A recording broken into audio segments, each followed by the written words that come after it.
The Locked On Podcast Network presents the Big 6 in 60. The 6 biggest national sports stories from the local experts of the Locked On Podcast Network. Get the real story, why it matters, what's next, who wins the big game, and more, all in 60 minutes. The Big 6 in 60 starts now with the biggest story in sports. You can't spell Blake or Snellzilla without LA. Blake Snell is a Dodger. You are Locked On Dodgers, your daily Los Angeles Dodgers podcast. Part of the Locked On Podcast Network, your team every day. Yeah, the news here is Blake Snell. We had stuff planned to talk about tonight, but you know what? All of that can wait because Blake Snell is the news. It was about just before 8 o'clock Pacific that Blake Snell posted on Instagram a picture of himself in a Dodger uniform. And then within 5 minutes, probably Jeff Passan, maybe Mark Feinsand too, had reported that it was a deal. It's still technically pending a physical. Obviously, nobody is really worried about that. If Snell's posting pictures and everything, I guess always a chance. We've seen physicals fall through before, but not with the Dodgers. We haven't. So this is going to happen. And great news for us as Dodger fans. We talked just last week about the 3 big free agent pitchers, Blake Snell, Corbin Burnes, Max Fried. And I said several reasons why Blake Snell was at the top of my list. And we'll go over some more of those here tonight. Vince just texted me that he just got home from the movie theater, so he should be hopping in any second now. In fact, let me tell him I started there. Now he knows I started. The things that make Blake Snell the most appealing to me of those 3, I think he's the best pitcher of the 3. And that doesn't even mean most valuable because you have to take how often does he pitch into account. And Snell, in his career, he's only qualified for the ERA title twice in his career. But both of those times that Blake Snell qualified for the ERA title, he won the Cy Young Award. And so there's Vince. Yeah, so, the fact that Blake Snell has had not a lot of quantity of innings pitched in his career doesn't change the fact that when he's pitching, he's one of the best pitchers in baseball. Vince, we're just getting started here, talking about why we said last week that Blake Snell was probably at the top of our list between him, Burnes, and Fried. And I had only gotten to point 1, which is that he's the best of the 3.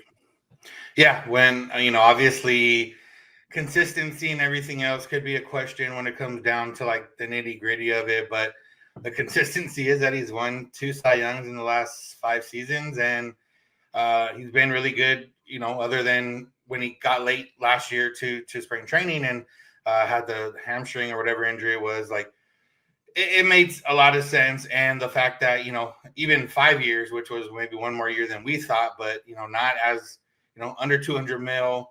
Apparently there's some deferred money. Like it all just really makes sense. And kind of interesting, like we talked about Blake Snell last offseason, and I don't think we were as gung-ho about, the Dodgers bringing him in. And, now 1 year and, a little bit of things happen and, now we're excited.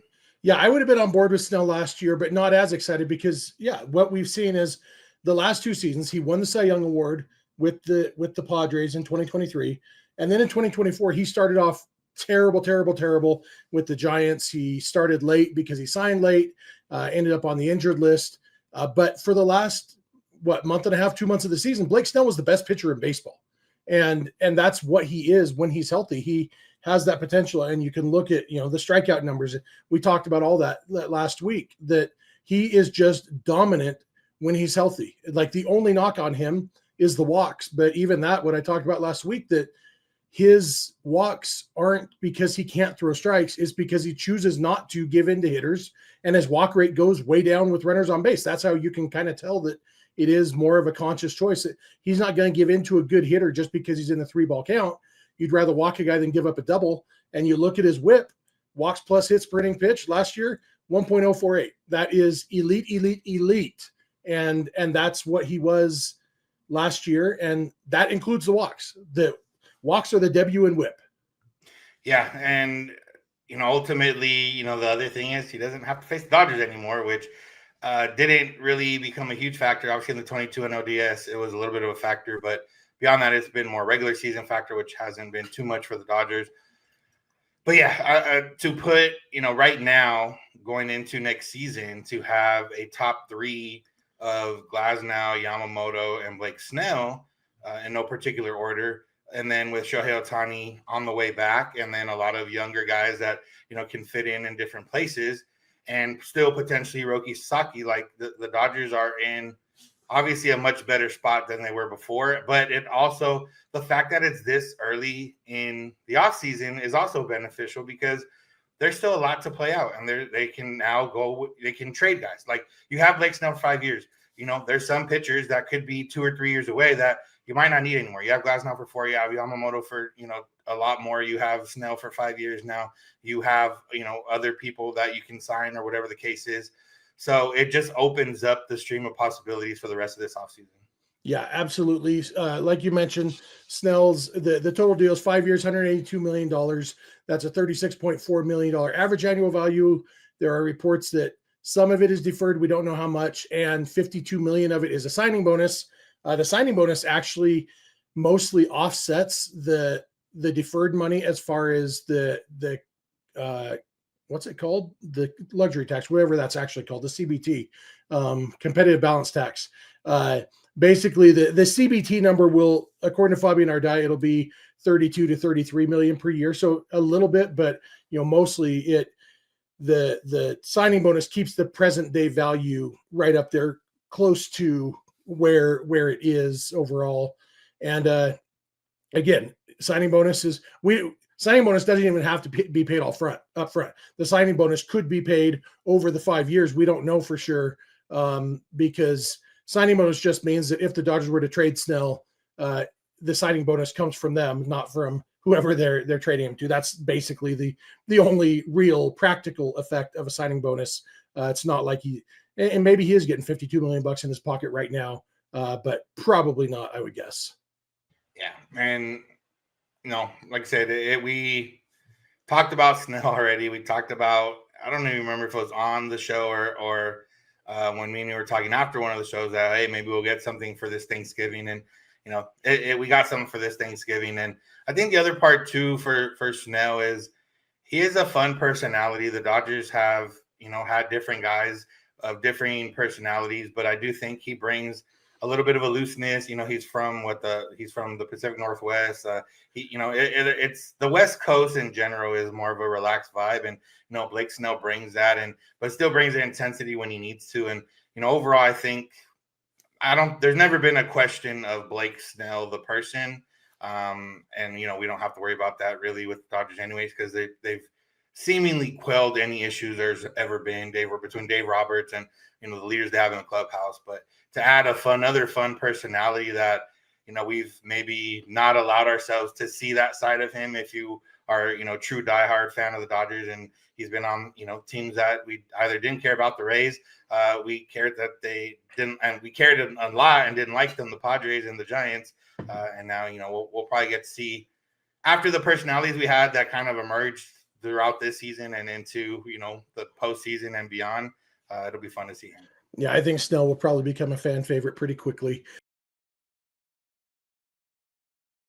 Game Time has a new feature for your ticket buying experience called Game Time Picks that makes getting tickets to your favorite live events even easier.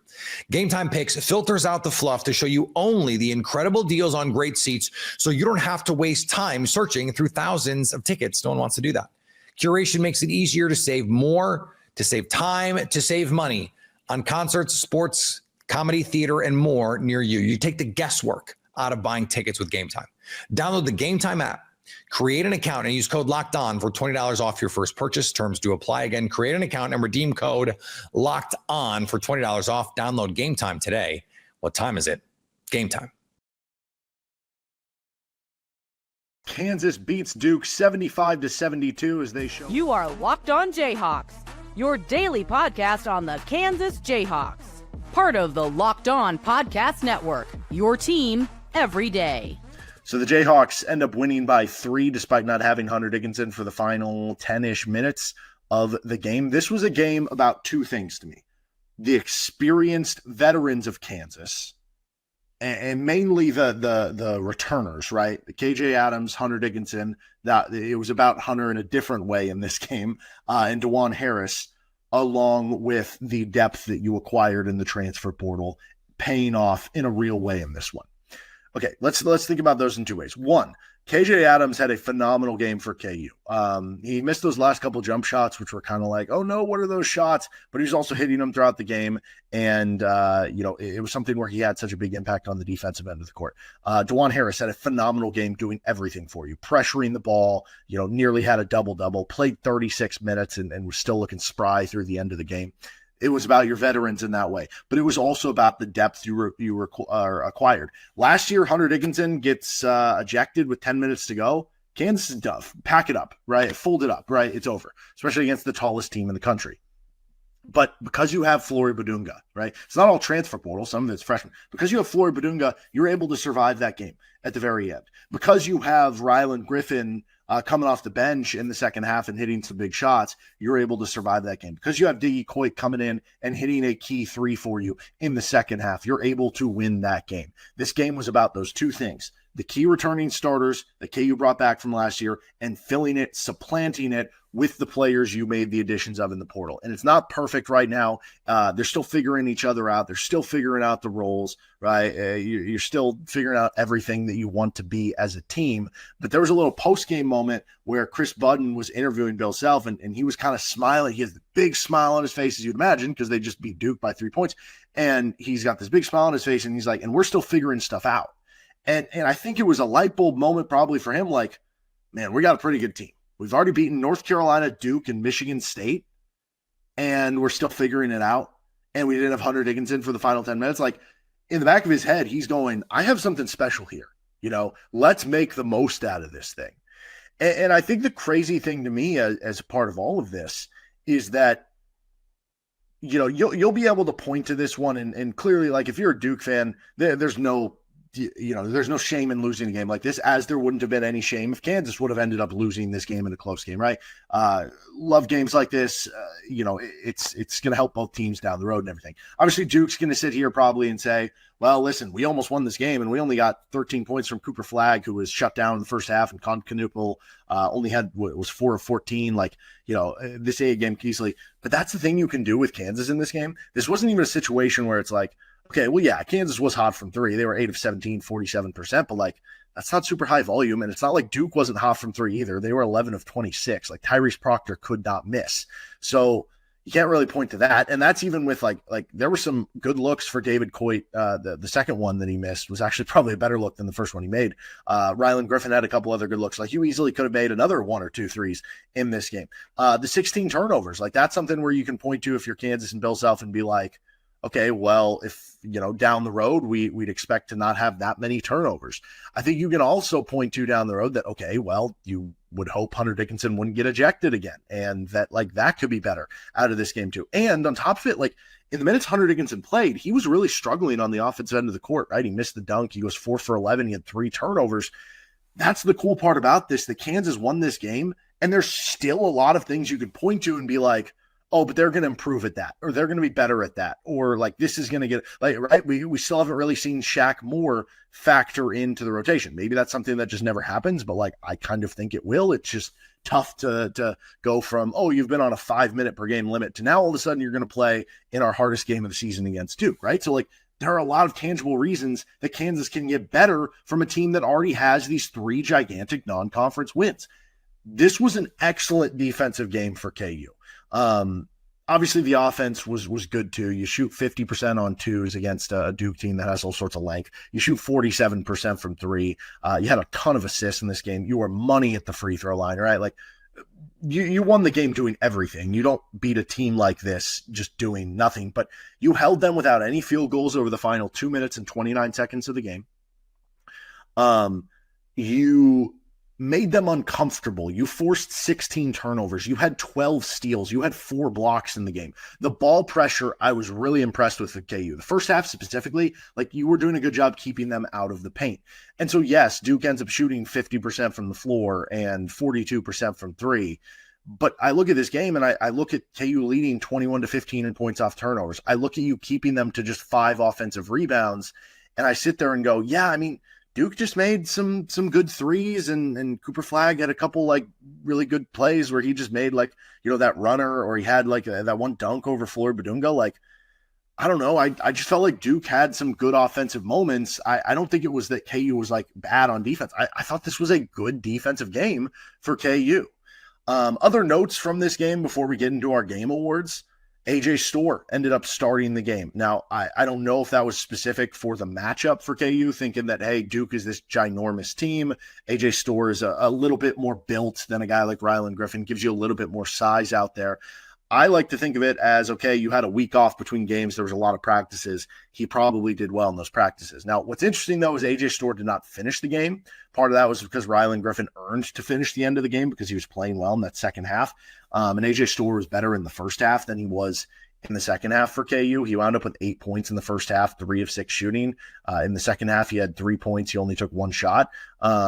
So, you know, he was so fine in the second half, but the first half was what he was more known for. But I think that's a good sign for KU that AJ Storr ended up starting, because, again, that probably means he was doing really well in practice and is showing the things that Bill Self wants him to show to earn that spot. And I think AJ Storr is one of the most talented players on this team.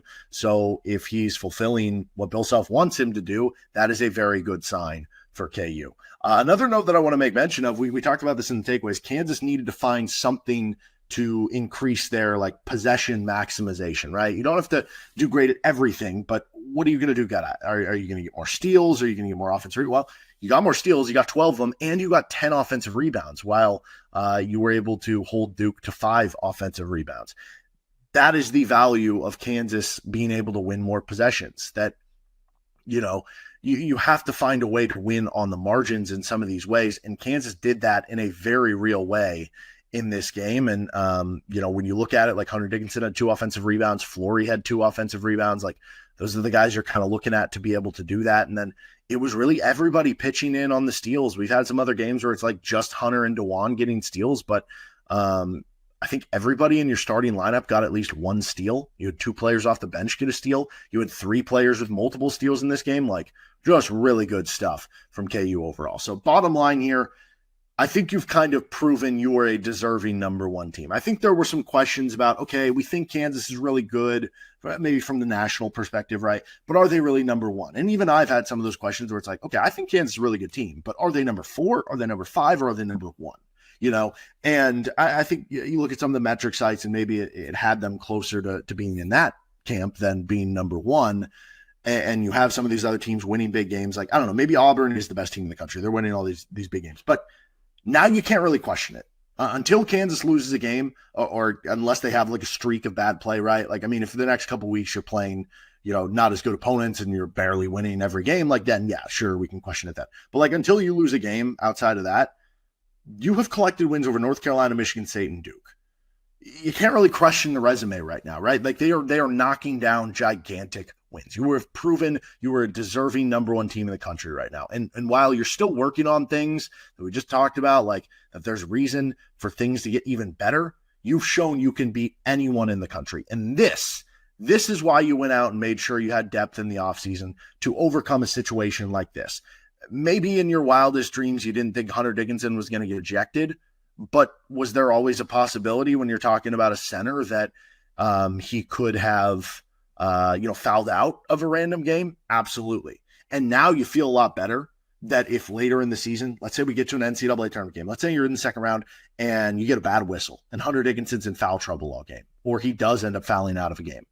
Don't you feel a little bit better being able to go back to this game and lean on it and be like, yeah, you know, it's not ideal, not the best thing in the world, but we trust Flory and we trust the bench and yada, yada, yada, that they're going to be able to have enough to win a game, and to win a game like that.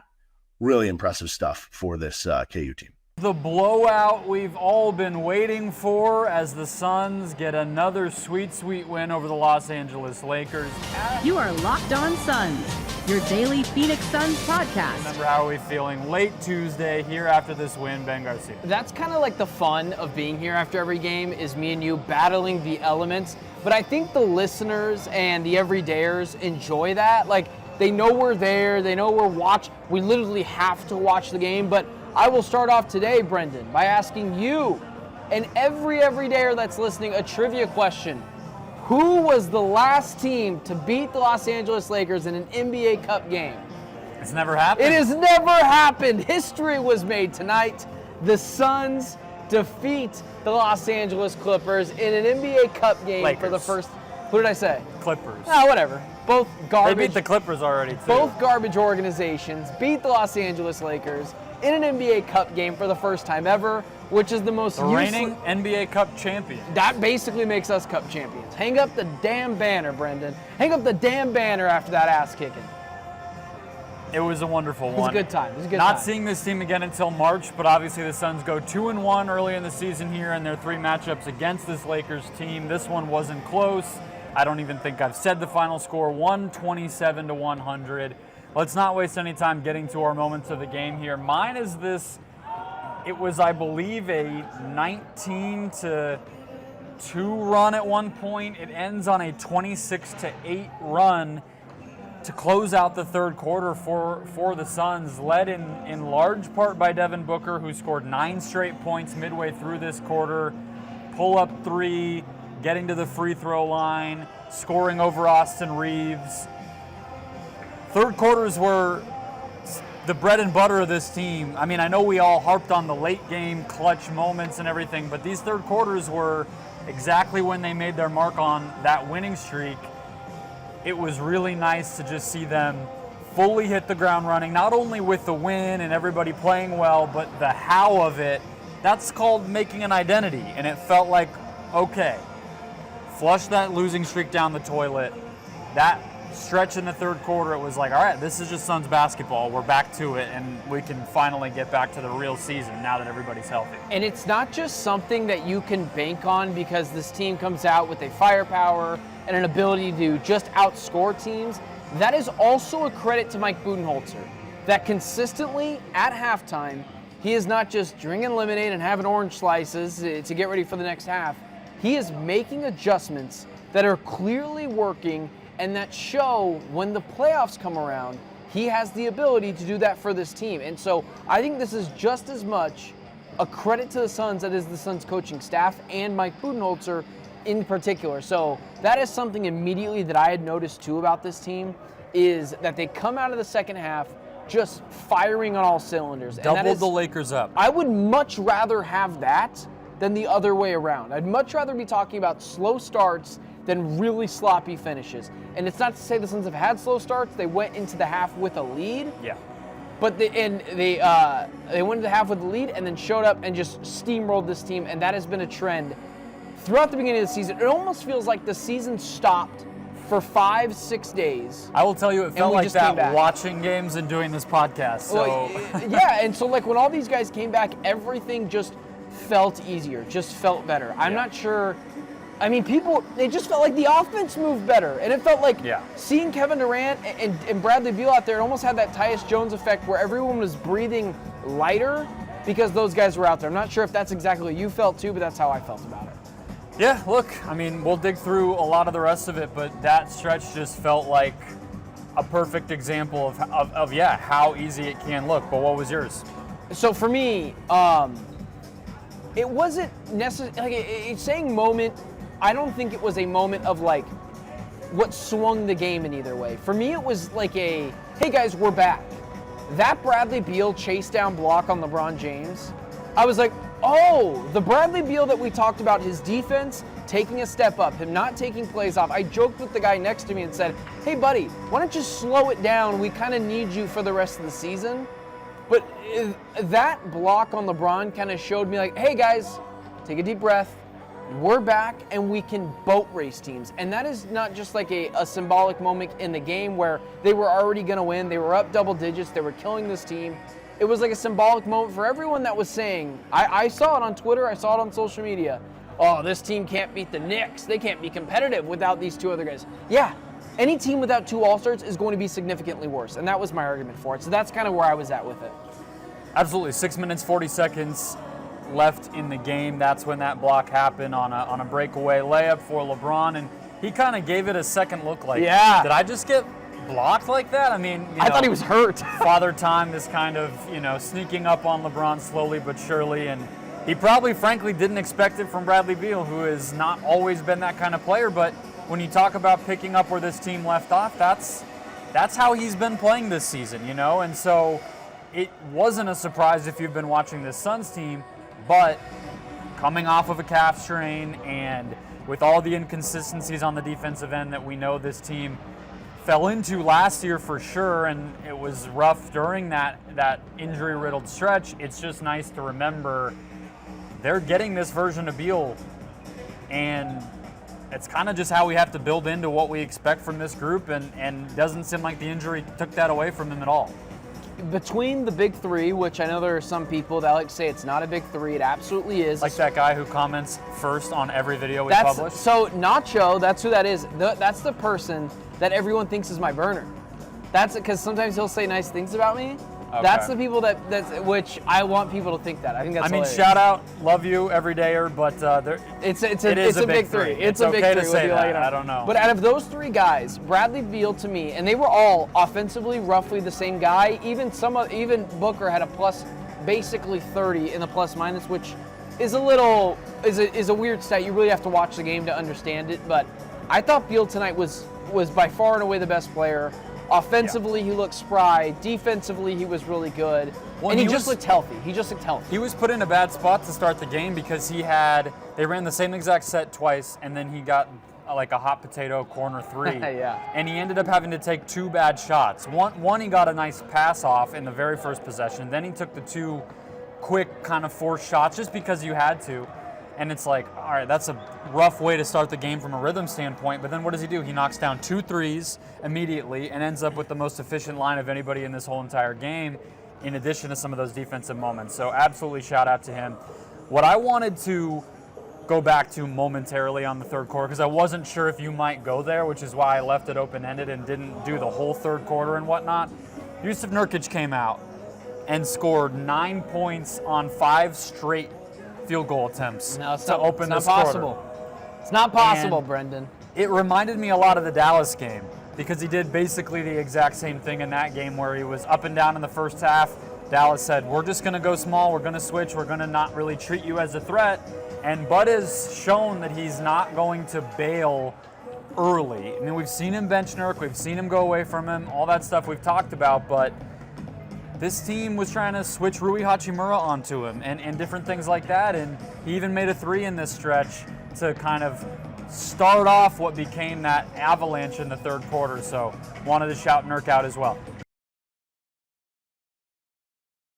Get ready to tackle the NFL action with FanDuel, America's #1 sportsbook, because right now new customers can bet $5 and get $150 in bonus bets if you win. The FanDuel Sportsbook app gives you everything you need to place live bets on the NFL all in one place. So when you get a hunch in the middle of the game, you can check out the latest stats, view live play-by-play, and so much more on the same page where you place your bets. Just visit FanDuel.com to join today. You'll get started with $150 in bonus bets if you win your first $5 bet. You could take an early look at some Thanksgiving football lines. The Lions are massive favorites in their first game of the day against the Bears. FanDuel has Detroit laying 10.5. I kind of like the Bears. Is that weird? FanDuel also doesn't feel like Caleb Williams and company will put up a lot of points. The Bears total over-under set at 18.5. I might take the over and the Bears to cover. I bet I can get some nice plus odds on that. That's FanDuel.com. Never waste a hunch and make every moment more with FanDuel, an official sportsbook partner of the NFL. North Carolina fires Mack Brown. You are Locked On Tar Heels, your daily podcast on the UNC Tar Heels. News started breaking. In fact, I first saw it on our chat that Carolina had fired Mack Brown. And look, here's the deal, kind of big picture I wanted to talk about. is I think ultimately this is the right decision. I think ultimately Carolina's going about this a weird way, at least with what we know right now. Maybe more news comes out, but we'll get there. So here's what I want to do very quickly, just get through the details, go through that, talk about it, and then we'll get to some takes and talking points and things that we need to be thinking on moving forward. We'll see if you got some comments or thoughts in the chat, and then we'll get on with our Feast Week Tuesday. It's almost time for Maui Invitational to start back up, wildly enough. So very quickly, the details. North Carolina is 44-32 in Mack Brown 2.0. He's got 113 wins at North Carolina. That's the most ever by a Carolina coach. As a reminder, Coach Brown coached at North Carolina from 1988 through 1997. Came back around about this time in 2018 and has coached since the 2019 season. This is season number 6. Has made a bowl every year. Only one that first year was Sam Howell at the helm, but made obviously the Orange Bowl. And hopefully the Tar Heels can win a bowl this year again. The question will be who's going to be the head coach when that happens. According to Taylor Vipolis from Inside Carolina and his reporting, the Carolina school officials reached this conclusion, this decision on Monday. Mack Brown told the team this morning. From Carolina's own statement about this, Coach Brown will coach the team this Saturday against NC State. That's going to be what was already an emotionally charged game, made all the more so by this news and everything around it. I do want to read, in case you haven't seen it or heard it yet, the statement from Bubba Cunningham, and then also the statement from Mack Brown. Bubba says, quote, Mack Brown has won more games than any football coach in UNC history, and we deeply appreciate all that he's done for Carolina football and our university. Over the last 6 seasons, his second campaign in Chapel Hill, he has coached our team to 6 bowl berths, including an Orange Bowl, while mentoring 18 NFL draft picks. He and his wife, Sally, have done an outstanding job supporting the Carolina community, including raising funds for UNC Children's Hospital, while hosting other popular events such as the Ladies' Day Clinic. Both also have been terrific in leading our program during some incredibly tough stretches, including the tragic passing of wide receiver Tylee Kraft this season. Coach Brown has led the Carolina football program back into the national conversation as we improve the program's facilities, significantly increased the size of the staff, invested in salaries, and bolstered our nutrition and strength and conditioning programs. He also has been a dedicated fundraiser, strengthening the football endowment while also supporting our other sports programs. We thank Coach Brown for his dedication to Carolina and wish him, Sally, and their family all the best. That's again from AD Bubba Cunningham. Mack Brown's statement. And this is a read between the lines kind of moment here. Quote, while this was not the perfect time and way in which I imagined going out, no time will ever be the perfect time. I've spent 16 seasons at North Carolina and will always cherish the memories and relationships Sally and I have built while serving as head coach. We've had the chance to coach and mentor some great young men, and we'll miss having the opportunity to do so in the future. Moving forward, my total focus is on helping these players and coaches prepare for Saturday's game against NC State and give them the best chance to win. We want to send these seniors out right, and I hope our fans will show up Saturday to do the same, end quote. Mack Brown, classy as you would always expect from him. But man, you read it between the lines right out of the gate. While this was not the perfect time and way in which I imagined going out, like as he has said, like as recently as yesterday and had talked about last week, he was in to keep going. And that makes this kind of all the more awkward and painful and weird for us to reckon with. Mack Brown had 3 years left on his contract. The Carolina statement says that will be paid through the athletics department, not through state funds. So that's where we're at with this thing right now. That's the details of it. And then we got to start reckoning with thoughts and fallout and all these kind of things. So I think the News and Observer headline says it very perfectly, and it helps lead into my thoughts on it. The headline is, quote, just because UNC had to move on from Mack Brown doesn't make it any easier. And I think that, I said that earlier this season. I think it was after the Georgia Tech loss. It's unfortunate, but it's time. It is time for North Carolina to make this decision. It might have been time last offseason, but it's hard because, you want to allow a head coach the magnitude of Mack Brown right off on into the sunset under his own terms and conditions, as Roy Williams did, for example, as Anson Dorrance just did, as Karen Shelton recently did for Carolina Field Hockey, right? Like, you've got all of those sorts of things, and Mack Brown now doesn't get the opportunity to do that. So it's not easy because he is such a good, gregarious man, somebody that people want to be around, somebody that people like, somebody that gets it and understands how to interact with media and do things like that. But that said, just because of all of the personal side you love about Mack Brown doesn't mean you can't pull the trigger on what you should do with the professional side. But where I'm at is that this feels icky and weird and odd to fire Mack Brown right now rather than allow him to announce that he's retiring. Now, maybe because of his recent statements about wanting to keep going, he might have been behind the scenes. We don't know this yet as I record this. He might have been offered that option by Bubba Cunningham and said, no, you're going to have to fire me. And if so, then we need to pull back and frame this a different way. But with everything we know right now, this is not a good look to me from the athletic department to handle it this way.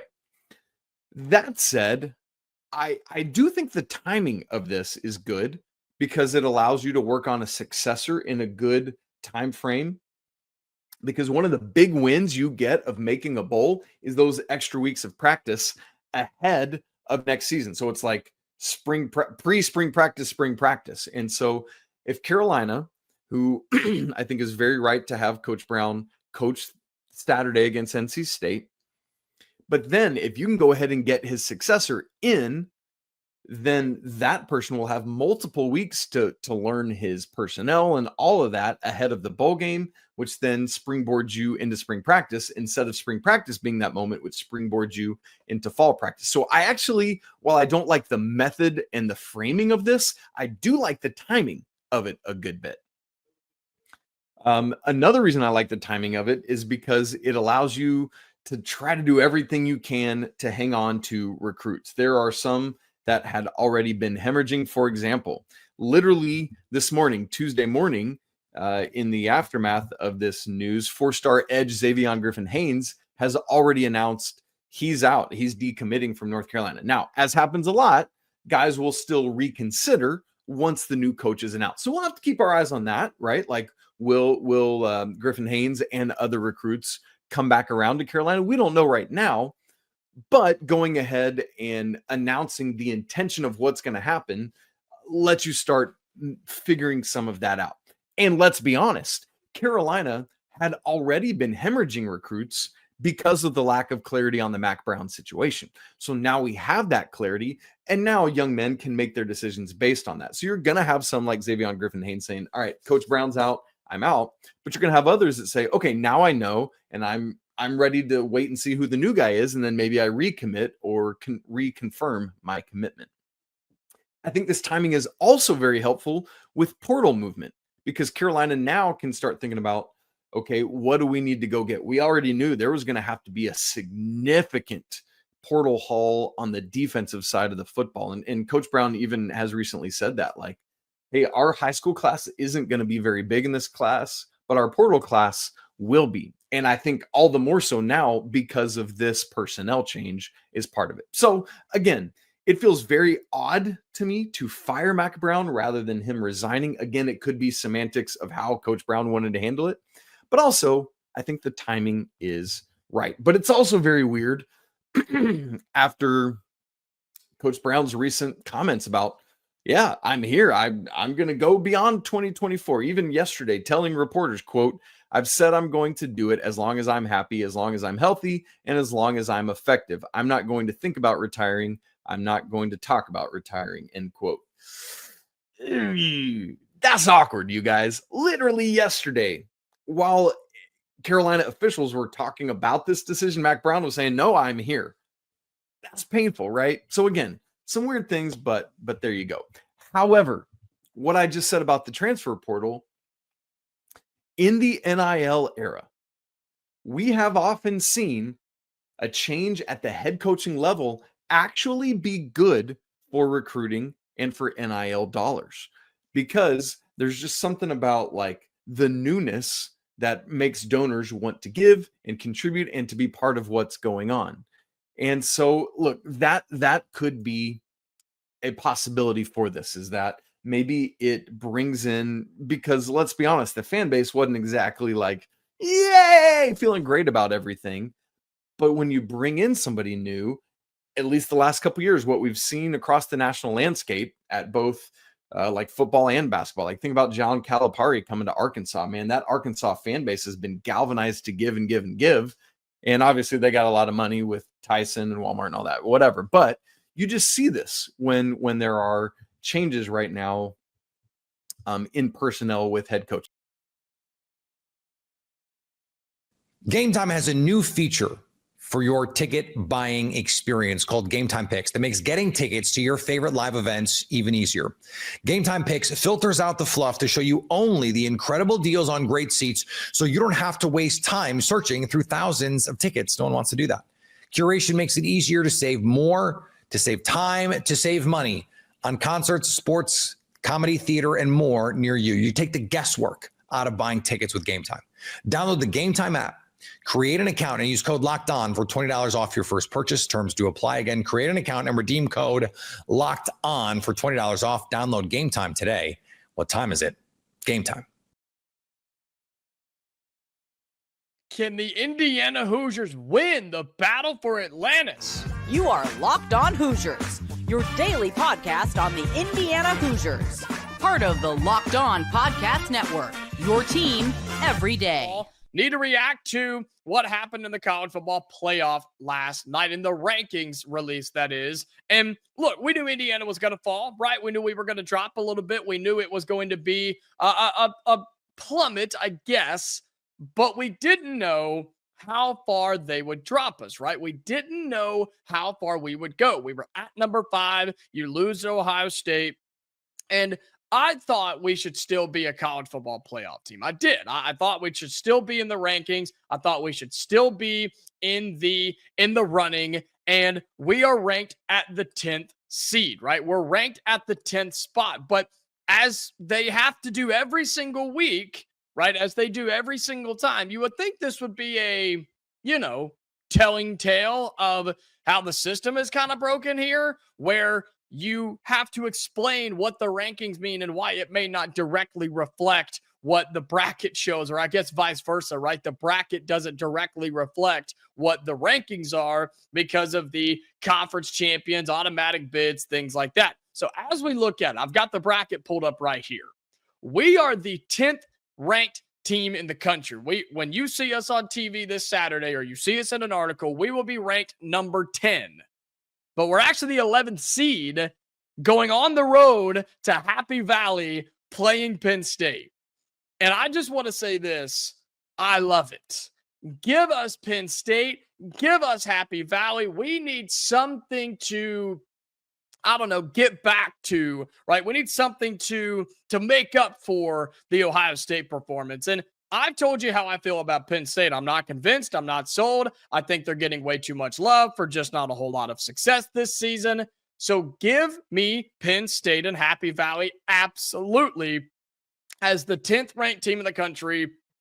We would be the 11th seed playing at the 6th seed, the Penn State Nittany Lions, right? 1 seed is Oregon, 2 seed Texas, 3 seed Miami, 4 seed Boise State. You'd have Arizona as the 12 going to Ohio State, and Columbus, Tennessee going to Georgia, Indiana going to Penn State, SMU going to Notre Dame. I'm kind of surprised that they're not trying to avoid big-time conference games, whether they're rematches or not, especially early. Like, it's going to be hard at times. I get that, but I don't know. I just figured they would try to avoid that. I mean, Tennessee, Georgia is a huge game. Indiana, Penn State is a huge game. Like, you're talking 2 of the best in the SEC versus 2 of the best in the Big Ten. Like, that's legit. I guess 2 of the best in the SEC against each other and 2 of the best in the Big Ten against each other. Like, that's some serious business. And so, look, all things considered, right? All things considered, we are still in the playoff. This tells us everything we need to know. This tells us if you beat Purdue, you are in. Talking about us in Indiana. If we beat Purdue, we are in. Because I don't think there's enough chaos that can happen in front, behind, around, whatever, for us to drop completely out, right? Because let's be real. If Oregon loses, doesn't matter. If Ohio State loses, doesn't really matter, right? I think they're still both going to be okay, right? Penn State could win against Maryland. They could get to a Big Ten championship game. Like, there's all sorts of crazy math here, but I'm just saying Tennessee could lose, but we would move up. Georgia could lose, but we would move up. Notre Dame could lose, but we would move up. I don't see anything happening below us to where we would get jumped and left out in the cold. Now we're flirting with it. And we absolutely could talk about South Carolina. You could talk about Clemson, right? Two teams that are currently on the outside looking in, but could gain a big time win this weekend as a top 15 matchup. And Indiana doesn't have one of those. So that is a little scary. There ain't no doubt. That's very, very scary. Plus conference championship games and things like that. So there's a lot here to break down. And we're going to do this more as the weekend, we get closer to the weekend and into next week's playoff rankings, right, with the holiday coming up. But here's what we know. As of right now, yes, we got punished for a loss, as you should, but we're still alive in the college football playoff. And I can't believe it, but I think we might be okay. If we beat Purdue, we might just be okay. If there's not just complete chaos behind us, which there very well could be. But I like what I see here. I like what I'm seeing and hearing so far. If we take care of business, we should be okay. Is that going to be the case? I don't know, because you still have teams like Alabama who are on the outside looking in. Again, if Notre Dame loses, they're still going to find a way for them to be in against USC, even though that game is this week, right? You just have all these different scenarios where Indiana could be given the short end of the stick. But from what they've told us, we're okay for now, but we got to handle business against Purdue coming up this weekend. Get ready to tackle the NFL action with FanDuel, America's #1 sportsbook, because right now new customers can bet $5 and get $150 in bonus bets if you win. The FanDuel Sportsbook app gives you everything you need to place live bets on the NFL all in one place. So when you get a hunch in the middle of the game, you can check out the latest stats, view live play-by-play, and so much more on the same page where you place your bets. Just visit FanDuel.com to join today. You'll get started with $150 in bonus bets if you win your first $5 bet. You could take an early look at some Thanksgiving football lines. The Lions are massive favorites in their first game of the day against the Bears. FanDuel has Detroit laying 10.5. Kind of like the Bears. Is that weird? FanDuel also doesn't feel like Caleb Williams and company will put up a lot of points. The Bears total over-under set at 18.5. I might take the over and the Bears to cover. I bet I can get some nice plus odds on that. That's FanDuel.com. Never waste a hunch and make every moment more with FanDuel, an official sportsbook partner of the NFL. Jerry Jones says Mike McCarthy could be back for the 2025 season. You are Locked On Cowboys, your daily Dallas Cowboys podcast. We got, I don't even want to call it news because it's not news. No, it's just Jerry Jones talking. Jerry Jones this morning on 105.3 The Fan said that he could see Mike McCarthy returning in 2025 with a contract extension.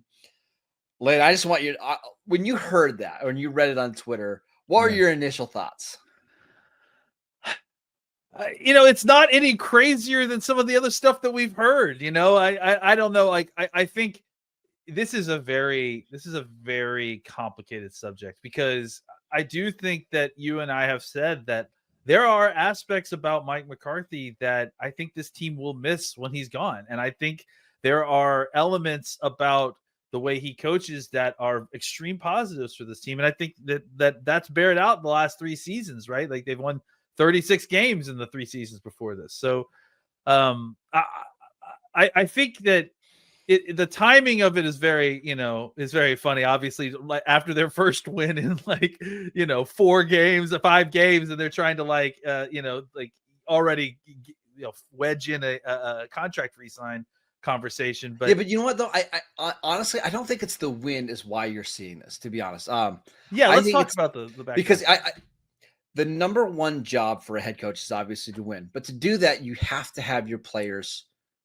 believe in your system and play hard, right? Yeah. If you have a talented bunch of players and they just don't play hard, you're not going to win anything, right? And that's how things fall off really quickly. I think the fact that Mike McCarthy has had this team, even the last couple of weeks and games that they lost, including that Texans game, they played really, really hard and physical in those games, despite being a team that's out of the playoff contention. I think it does say a lot about your head coach.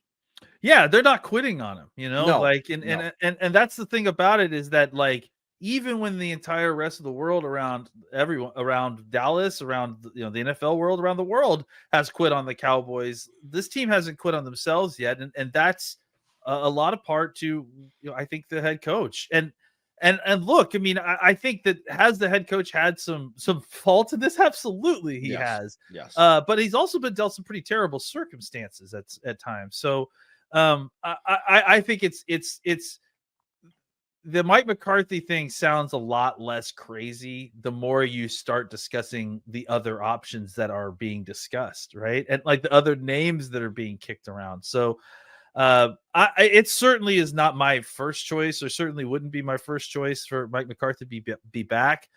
Because my first choice would be like to try something new, to see some, you know, some new blood in here and to kind of get something going. But if you could find a way to convince Mike to take a step back from the play calling duties, I don't think he will. And I don't think that that's likely, No. But if you could find a way to do that, and you could come and get a legitimate play caller in here who actually, you know, gets you excited about this offense again, I don't think it's the worst option of all the options that we've heard about as far as, you know, what's going to happen in 2025 and beyond. I want to add some more context because I think what really happened is last night on Monday Night Football, Joe Buck and Troy Aikman were discussing the Cowboys, and Troy Aikman made a comment about how Mike McCarthy is a hell of a coach and that they shouldn't get rid of him, right? And I think that's probably why the guys over at 105.3 The Fan asked that question. Yeah. So it's really hard because if you have a coach who the players are playing hard for, but you're not getting the results, what do you do? I don't know. I think I'm at to the point where I would like to see something new as well. And I think McCarthy is a better coach than the national public maybe thinks or tells us. But does that mean he's the right coach for the Cowboys? I don't know. The other thing I want to mention is, Landon, there's no way the Cowboys bring back Mike McCarthy if they know Ben Johnson wants to come here, or they know Bill Belichick wants to come here. Like, I think you probably would have to find out through back channels if like those guys are out. But if those guys are in, I just don't see the Cowboys keeping McCarthy. Well, let's be clear. If the Cowboys actually have interest in Ben Johnson, like that's my number one choice right there. Like, yeah, sure. You know, so my concern is more not even that the Ben Johnsons and the Bill Belichicks of the world don't want to come coach here. That's not really a concern for me.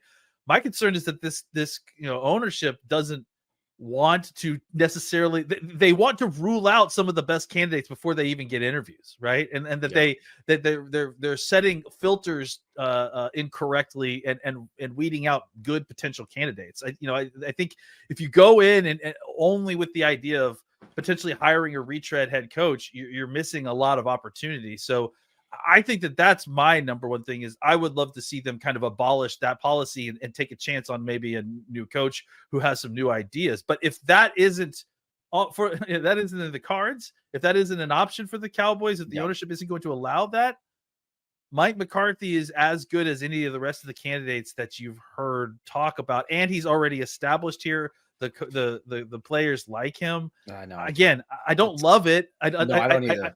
But I think it's in the context of everything else that we're hearing about, the names that we're hearing bantied about.